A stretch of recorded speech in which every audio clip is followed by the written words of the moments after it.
लेकिन यहाँ पे आप देखेंगे फुट रेस्ट आपको ये अपने फोल्डेबल मिलते हैं, आप इनको ऐसे ऊपर नीचे कर सकते हैं। लेकिन भाई अगर आप देखेंगे राइडर वाला तो ये ऊपर तो जाएगा अगर आपको इमरजेंसी में करना है, लेकिन ये ऊपर रुकेगा नहीं। आप देख सकते हैं ये रुक नहीं रहा, आएगा वापस यहीं पे ही।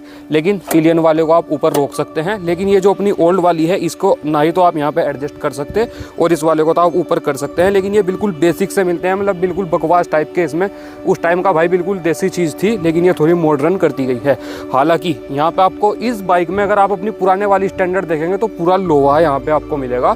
और ये आप देख सकते हैं इसके जो बॉक्स रहने वाले हैं ना, मतलब ये भी आपको पूरे मेटल में ही मिलने वाले हैं। लेकिन रॉयल इनफील्ड ने यहाँ पे हल्की सी चालाकी कर दी, मतलब हल्की सी कंजूसी ऐसे हिसाब से की है कि कस्टमर को समझना है। इस बाइक को अगर आप देखेंगे तो यहाँ पे आपको ये फाइबर के मिलने वाले हैं, मतलब ये आपके प्लास्टिक के रहेंगे, लेकिन वो वहाँ पे आपके मेटल के मिलते थे।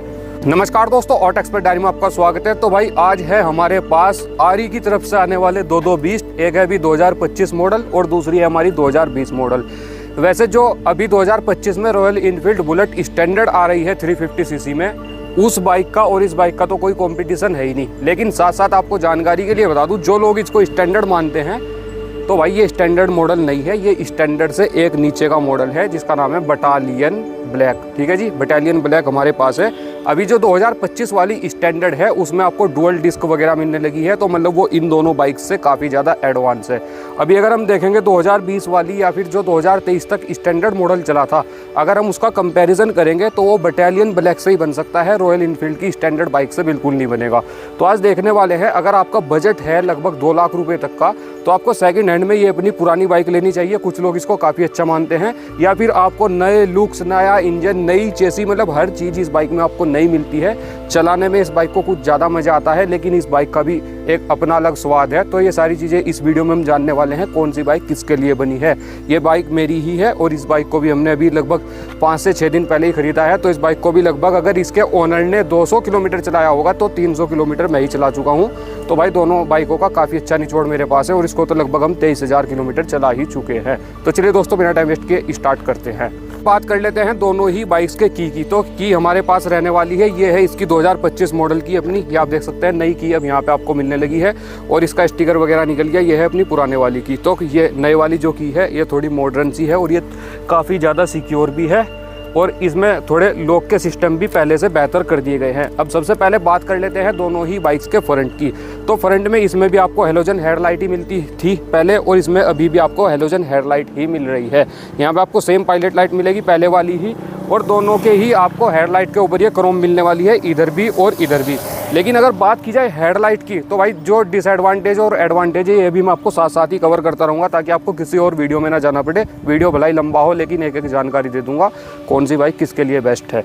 अगर बात इसकी हेडलाइट की करूँ तो 1 पैसे की हेडलाइट नहीं है, बिल्कुल बकवास हेडलाइट है। हमारे पास और बाइकें हैं, उनको ले जाना रात में ज़्यादा अच्छा समझा जाता है, क्योंकि यहाँ पे मतलब समझ सकते हैं आप, काफ़ी बकवास इसकी हेडलाइट है। इस वाली बाइक की भी हेडलाइट उतनी ठीक नहीं है, लेकिन हाँ इस वाली बाइक से काफ़ी ज़्यादा बेटर इसकी हेडलाइट है। और ये आप देख सकते हैं यहाँ पे भी आपको हेलोजन में ही अपनी हेडलाइट मिलने वाली है। अब बात अगर मैं करूँ दोनों ही बाइक्स के इंडिकेटर की, तो फ्लेक्सिबल इंडिकेटर किसी में भी नहीं है, ना ही इसमें ना ही इसमें। अगर बाइक गिरेगी तो टूटने के चांसेस पूरे हैं। लेकिन 2025 मॉडल में आपको बटालियन ये ब्लैक हो या फिर स्टैंडर्ड मॉडल जो आती है वो इससे लगभग 23,000 रुपये महंगी है। उसमें भी आपको ये अपने ऑरेंज ढक्कन ही मिलते हैं और पीछे आपको क्रोम फिनिश मिलेगी। यहाँ पे आपको व्हाइट ढक्कन मिलेगा और पीछे आपको क्रोम फिनिश मिल जाएगी। ठीक है जी। इस बाइक का फ्रंट ब्रेक लीवर और क्लच लीवर ये आपको मिलेगा सिल्वर फिनिश में। लेकिन अगर आप अपनी ओल्ड वाली देखेंगे तो ये आपको नॉर्मल बाइक जैसे मिलेंगे और ये आपके ब्लैक ही रहने वाले हैं।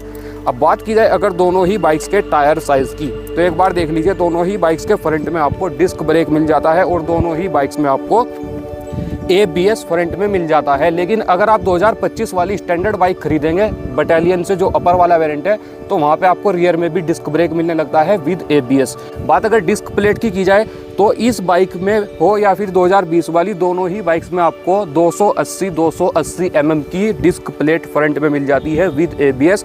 ब्रेकिंग दोनों बाइक्स की बिल्कुल सेम ही है, कोई ज़्यादा बड़ा डिफरेंस नहीं है।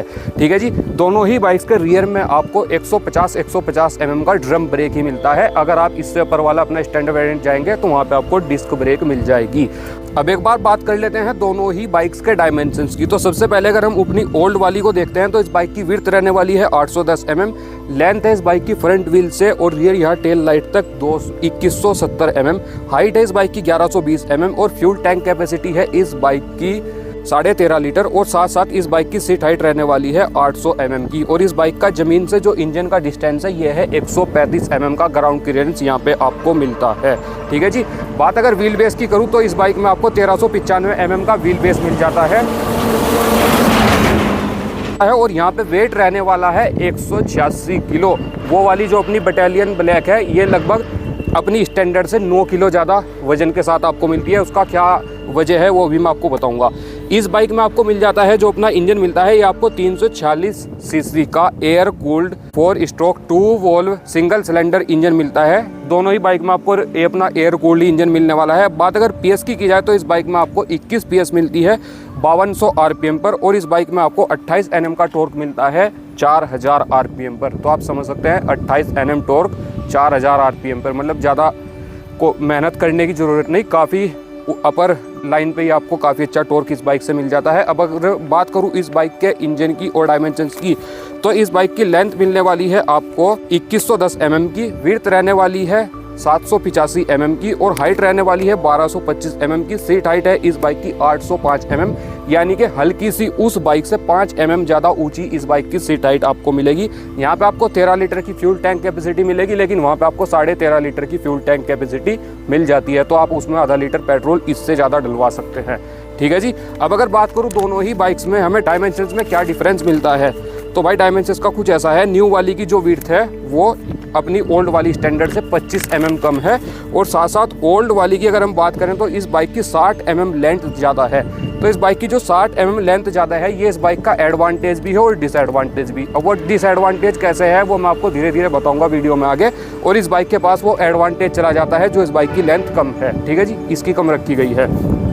अगर बात करूँ हाइट की तो जो अपनी नई वाली बाइक है इसकी 105 mm हाइट ज़्यादा रहने वाली है। इस वजह से यहाँ पे आपको ग्राउंड क्लियरेंस अच्छा मिल जाएगा। ये बाइक नीचे से उतनी जल्दी टच नहीं होगी जितनी जल्दी ये वाली हमारी बाइक टच हो जाती है। अब बात करते हैं दोनों ही बाइक्स के सस्पेंशन की। तो दोनों ही बाइक में आपको फ्रंट और रियर में सेम सस्पेंशन मिलता है, इसमें कोई डिफरेंस नहीं है। हालांकि राइडिंग क्वालिटी में डिफरेंस है और वो किस वजह से है वो मैं आपको अभी बताऊँगा। सस्पेंशन पे फ्रंट में आपको दोनों ही बाइक्स में रिफ्लेक्टर्स मिल जाते हैं और यहाँ पे आपको सिल्वर फिनिश मिलने वाली है। ये आप देख सकते हैं दोनों ही बाइक में आपको सेम साइज़ का अपना स्पोक व्हील मिल जाता है। ये आप देख लीजिए, यहाँ पे आपको ताड़ी वाला पहिया मिलेगा, अलॉय व्हील किसी भी बाइक में नहीं मिलती। ये हैंडमेड डिज़ाइन इनका रहने वाला है। इसको ये किसी मतलब मशीन वगैरह से नहीं बनाते, इसके लिए यहाँ पे इन्होंने स्पेशल टीम रखी हुई है। सेम ही आपको ये अपने बटालियन ब्लैक में मिलने वाला है। अगर आप स्टैंडर्ड खरीदेंगे तो वहाँ पे मिल जाएगा और ये अपने बटालियन में भी, मतलब आप देख सकते हैं हैंडमेड डिज़ाइन। भाई ये दुनिया की पहली ऐसी बाइक है जिसमें आपको ये अपना जो फ्यूल टैंक के ऊपर डिज़ाइन मिलता है ये हैंडमेड रहता है, इसको हाथ से बनाया जाता है। एक बार थोड़ा पास ला के दिखाया जाए दोनों ही बाइक्स का, काफ़ी अच्छा लगता है। हालांकि पुराने वाली स्टैंडर्ड में आपको ये चिड़िया इस टाइप की मिलती थी, सिल्वर सी, लेकिन नए वाली बटालियन ब्लैक हो या फिर स्टैंडर्ड, इसमें आपको ये थोड़ी गोल्डन सी मिलती है और रॉयल एनफील्ड रेड कलर में कर दिया गया है। अब बात की जाए अगर दोनों ही बाइक्स के टेल सेक्शन की तो टेल में भी कुछ ज़्यादा बड़ा डिफरेंस यहाँ पे आपको नहीं मिलने वाला। ये आप देख सकते हैं अपने हेलोजन में इंडिकेटर दोनों ही बाइक्स में दिए गए हैं। लेकिन अच्छी बात यह है इस वाली बाइक में आपको हज़ार्ड लाइट मिल जाती है अपनी नए वाली बाइक में, लेकिन पुराने वाली बाइक में हमें नॉर्मल इंडिकेटर्स मिलते हैं। टेल लाइट दोनों बाइक्स की आपको सेम मिलेगी और HSRP के लिए आपको दोनों में ही ब्लैक ये अपना स्पेस मिल जाता है। नीचे आपको दोनों ही बाइक्स में सेम रिफ्लेक्टर मिलता है। यहाँ पे आपको रॉयल इनफील्ड की बैजिंग दोनों ही बाइक्स के मडगार्ड पे मिल जाती है। दोनों ही बाइक्स के मडगार्ड आपके मेटल में रहने वाले हैं। हालांकि अब बात करते हैं दोनों ही बाइक्स के टायर साइज़ की, तो इस बाइक में आपको ट्यूब वाले टायर मिलते हैं और इस बाइक में भी आपको ट्यूब वाले ही टायर मिलते हैं। दोनों बाइकों में आपको C8 के ही टायर मिलेंगे, फ्रंट में भी और रियर में भी। लेकिन अपनी पहले वाली जो स्टैंडर्ड है इस बाइक में आपको टायर साइज़ काफ़ी हल्का मिलता था, तो इसलिए यहाँ पे स्टेबिलिटी उतनी अच्छी नहीं मिलेगी जितनी आपको नए वाली के अंदर मिलेगी। नए वाली में जो अपना ये जो बुलेट क्लासिक है और ये जो अपनी रॉयल की हंटर है, इनकी जो मतलब हाई सेगमेंट की बाइकें हैं उसी वाला टायर साइज़ अब यहाँ पे डाल दिया गया है। बेस वेरिएंट से ये हमारे पास बिल्कुल सबसे छोटा मॉडल है बुलेट का। अभी टायर साइज़ वगैरह जो होगा वो मैं आपको बता दूंगा। अब अगर बात की जाए इस बाइक के इंजन की तो इस बाइक में आपको 2025 में अपना अगर हम इसको खरीदेंगे स्टैंडर्ड में तो यहाँ पे आपको किक नहीं मिलेगी इंजन में, ये आप देख लीजिए एक बार, मैं दिखाने की कोशिश करूंगा। लेकिन जो हमारी 2020 वाली बाइक है उसमें आपको किक मिल जाती है, सबसे बड़ा डिफरेंस ये है। पावर वगैरह की अगर बात करें तो यहाँ पे आपको 1 PS ज़्यादा मिल जाती है और यहाँ पे आपको 1 Nm टॉर्क ज़्यादा मिलता है। तो पुराने वाली बुलेट कहीं ना कहीं इससे हल्की सी पावरफुल है, इससे कोई ज़्यादा बड़ा डिफरेंस नहीं होने वाला। हालांकि रिफाइनमेंट के मामले में ये बाइक ज़्यादा बेहतर है, तो जब आप भगाएंगे तो ये बाइक उससे अच्छा पिकअप लेगी और उससे ज़्यादा मतलब भागने में सक्षम ये रहेगी। ठीक है जी, एक बार दोनों ही बाइक्स को आप अच्छे से देख लीजिए। अब अगर बात करूँ मैं सीट की, तो इस बाइक में जो आपको सीट मिलती थी स्टैंडर्ड मॉडल में, वो इस बाइक में आपको मिल जाती है सेम ही, इसमें कोई डिफरेंस नहीं है। अब अगर बात की जाए कंफर्ट की, तो कंफर्ट दोनों ही बाइक्स का अगर देखा जाए तो राइडिंग पोजीशन की बात की जाए तो अपनी ये बटालियन ब्लैक जो बाइक है इसमें आपको कंफर्ट ज़्यादा बेटर मिलेगा इस वाली से, अगर आप राइडर हैं। लेकिन अगर बात में पिलियन की करूँ तो दोनों ही बाइक्स में बिल्कुल कंफर्ट नाम की चीज़ नहीं है। भाई आप देख सकते हैं कितनी छोटी यहाँ पे सीट दी गई है दोनों ही बाइक्स में, मतलब जब यहाँ पे कोई बैठता है तो वो आधा इधर लटका होता है या फिर आधा उधर लटका होता है, तो मुझे अच्छा नहीं लगा। आरी को इसके ऊपर हल्का सा काम करना चाहिए और ये जो है इनका ये हल्का सा पीछे की साइड दिया जाए तो ज़्यादा बेटर रहेगा। ठीक है जी, दोनों ही बाइकें आपको कुछ ऐसी मिलने वाली है। तो जैसे ही मैं अपनी पुराने वाली स्टैंडर्ड पे बैठूंगा, तो जब हम इस बाइक पे बैठते हैं ना, हम यहाँ पे आ गए, अगर हम थोड़े तेज ब्रेक मारेंगे तो कहीं ना कहीं ऐसा फील आता है कि भाई बाइक से उठ के हम आगे जाके गिरेंगे। यानी कि यहाँ बिल्कुल बाइक के ऊपर बैठते हैं और इस बाइक पे बैठने के बाद ना आपको थोड़ा मतलब मर्दाना फील आएगा। ऐसा लगेगा भाई जैसे जो लोग बोलेरो ड्राइव करते होंगे वो मेरी इस बात को रिलेट कर पाएंगे। अगर आप इस बाइक पे बैठेंगे तो आपको ऐसा लगेगा आप बिल्कुल देसी में हैं। लेकिन हाँ, अगर आप इस बाइक पे बैठते हैं तो हल्का सा आपको ऐसा लगेगा जैसे आप स्कॉर्पियो पे आगे बैठ गए हों बोलेरो के कंपैरेटिवली। यहाँ पे आपको वो मर्दाना फील नहीं आने वाला, यहाँ पे आपको लगेगा तो थोड़ा प्रीमियम ही, क्योंकि भाई ये भी अपनी बुलेट ही है, ऐसा तो है नहीं है कोई छोटी बाइक है। लेकिन जो आपको फील उस बाइक पे बैठ के आएगा बिल्कुल ही देसी, वो आपको इस पे नहीं आएगा। हैंडलिंग इस बाइक की उससे बेटर है क्योंकि इस बाइक का थोड़ा हैंडल अपराइट रखा गया है। वाइब्रेशन वगैरह इस बाइक में ना के बराबर है, उस बाइक में वाइब्रेशन भर के है।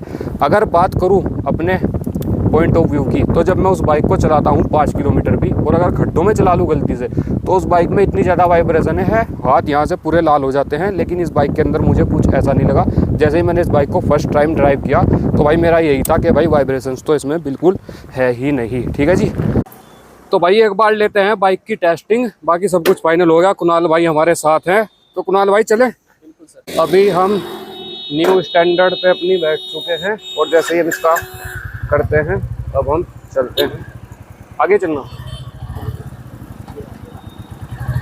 तो भाई जैसे ही हम गियर डालते हैं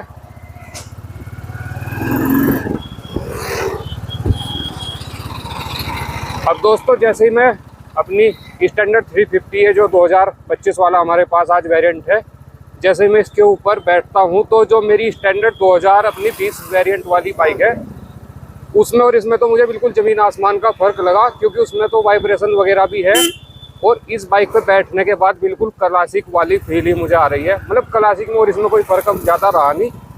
बाकी हम एक बार अच्छे से इसकी टेस्ट ड्राइव करते हैं, उसके बाद आपसे मिलते हैं।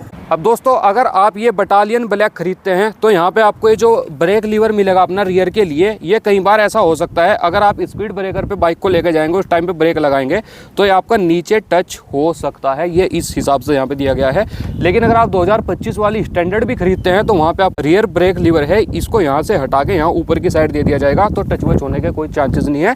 लेकिन उस बाइक के लिए आपको 24,000 रुपये एक शोरूम इससे ज़्यादा देने पड़ेंगे और RTO वार्टीओ लगा के जो जाएगा वो तो एक अलग चीज़ हो गई। ठीक है जी, अब अगर बात करूं मैं दोनों ही बाइक्स के इंस्ट्रूमेंट क्लस्टर की, तो एक बार वही मैं आपको दिखाने की कोशिश करूंगा। तो जैसे नॉर्मल बाइक्स में आपको स्विच मिलते हैं वैसे ही यहाँ पे रहेगा, कोई सेल्फ का बटन नहीं है, इंजन किल स्विच मिलता है और कुछ नहीं है। स्टील में हैंडल बार रहेगा, यहाँ पे आपको लो फ्यूल वार्निंग मिलती है, उसके साथ साथ इंजन माल फंक्शन लाइट मिलती है, ABS की लाइट मिलती है। यहाँ पे आपको अपना एनालॉग में पूरा स्पीडोमीटर और ये जो अपना ओडोमीटर है वो मिल जाता है। ट्रिप मीटर वगैरह इसमें कुछ नहीं मिलता, की मैं आपको दिखाई चुका हूँ। अगर आप इस बाइक का हैंडल लॉक करना चाहते हैं पुराने वाली का, तो आपको गर्दन में ही चाबी डालनी पड़ेगी। इस बाइक में आपको कोई भी ऊपर हैंडल लॉक नहीं मिलता। और इधर आपको पास की लाइट मिलती थी, low beam, high beam, indicator और सिंगल हॉर्न मिलता है। लेकिन अगर हम देखेंगे अपनी नए वाली बाइक को, तो ये काफ़ी ज़्यादा एडवांस अब हो चुकी है। यहाँ पर आपको हज़ार्ड लाइट का स्विच मिल जाता है, ये आप देख सकते हैं। अब अगर बात की जाए नए वाली स्टैंडर्ड की, तो ये आप देख सकते हैं यहाँ पे आपको नया हैंडल बार मिलेगा बिल्कुल, ये आपकी काफ़ी अच्छी ग्रिप रहने वाली है। यहाँ पे आपको हज़ार्ड लाइट का भी अपना स्विच मिल जाता है और ये आपको इंजन किल इधर मिलेगा। यहाँ पे आपका ये सेल्फ हो गया और यहीं से आप जो भी मतलब अपना करना है, ये आपका थोड़ा हैंडल मैंने बता दिया अपराइट में रहेगा। यहाँ पे आपको नया इंस्ट्रूमेंट क्लस्टर मिलता है, इसमें आपको engine malfunction light, battery low, ABS के साथ साथ यहाँ पे आपको डिजिटल में फ्यूल गेज मिलता है और यहाँ पे आपको डुअल ट्रिप मीटर मिल जाता है। साथ साथ इस वाली बाइक में आपको नई वाली स्टैंडर्ड में डिजिटल में टाइम शो करता है और डिजिटल में आपको डेट भी दिखती रहती है। रियल टाइम माइलेज वगैरह यहाँ पे भी शो नहीं करता। आप चाहें तो आफ्टर मार्केट इसमें नेविगेशन वगैरह लगा सकते हैं, लेकिन उसका आपका लगभग 5500 से 6000 रुपये का कॉस्ट आने वाला है। दूसरी साइड की बात की जाए तो यहाँ पे आपको इंडिकेटर के स्विच मिलेंगे, लो बीम हाई बीम पास मिल जाएगा, नीचे आपको हॉर्न मिल जाता है। अगर हम हैंडल बार को थोड़ा और ऊपर देखें तो यहाँ पे आपको ये अपना MID को कंट्रोल करने के लिए मिल जाता है। और नए वाली ये अपनी जो बुलेट है इसमें आपको बेस वेरिएंट से ही एक USB चार्जर भी सॉकेट दिया गया है, लेकिन इसमें आपको कोई लाइट वगैरह नहीं मिलती। लेकिन हाँ, इमरजेंसी में आप अपना मोबाइल चार्ज कर सकते हैं। यहाँ पे आपको नीचे हैंडल के नीचे मिल जाता है, बटालियन ब्लैक बाइक में भी। तो चलिए दोस्तों, मुझे उम्मीद है मैं आपको सारी चीज़ें बता चुका हूँ दोनों ही बाइक्स के बारे में। अब एक बार बता देता हूँ किसको कौन सी बाइक पे जाना चाहिए अगर आपका इतना बजट है। तो वैसे तो जब हम इस बाइक को ख़रीद रहे थे तो मैं इस बाइक के ओनर को भी एक बार कहा था कि भाई पुरानी बाइक देख लो, लेकिन उनका ऐसा था कि मुझे नई बाइक ही लेनी है, मैं पुरानी नहीं लूँगा। उनका हंटर का प्लान था, लेकिन उसके बाद हम उनको ये दिला के लाए, वो तो एक अलग बात है।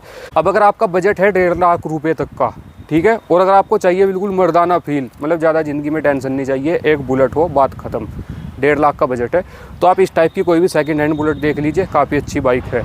लेकिन हाँ, अगर आपको भाई 80-90 भी बाइक चलानी है, यानी कि आप मतलब इमरजेंसी में कभी ना कभी ऐसा हो ही जाता है कि बाइक को 80-90 भगाना पड़ जाए, या फिर आपको ऐसा चाहिए कि भाई जब मैं इसके बाद किसी और बाइक पे जाके बैठूँ तो मुझे मतलब इतनी ज़्यादा टेंशन ना हो, मतलब थोड़ा अटपटा सा ना लगे, 5-7 किलोमीटर हैबिट बनी रहे, तो उस मामले में ये बाइक बेहतर है। ब्रेकिंग इस बाइक की बेहतर है, कंफर्ट इस बाइक में थोड़ा बेहतर मिलता है। मतलब इस बाइक को बंदा 80 की स्पीड पे आराम से क्रूज़ कर सकता है, भागी जाएगी, लेकिन इस बाइक को 80 की स्पीड पे क्रूज़ करना थोड़ा टेंशन बन सकता है, क्योंकि इस बाइक का जो सस्पेंशन है और सीटिंग वगैरह है वो उस टाइप की नहीं है। ठीक है जी।